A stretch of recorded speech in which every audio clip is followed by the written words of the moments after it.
Un départ spectaculaire à 5 mètres au-dessus de l'eau, une bonne dose d'adrénaline et un brin d'agressivité.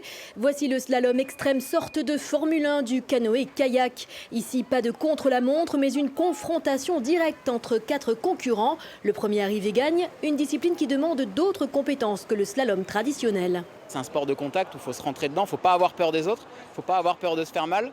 Et puis il ne faut pas avoir peur de muscler son jeu et c'est des qualités qu'on n'a pas vraiment en slalom. Il faut être très puissant, très réactif, être capable de prendre une décision rapidement et surtout s'adapter à toutes les situations possibles. Vitesse, virage, précision, pour tenir le choc, les bateaux sont plus résistants et plus lourds. Un sport d'autant plus spectaculaire qu'il comprend une figure imposée, l'esquimotage. Regardez bien, le kayakiste chavire et se remet droit. C'est peut-être des moments où un athlète plutôt qu'un autre peut un peu cafouiller ou faire autre chose.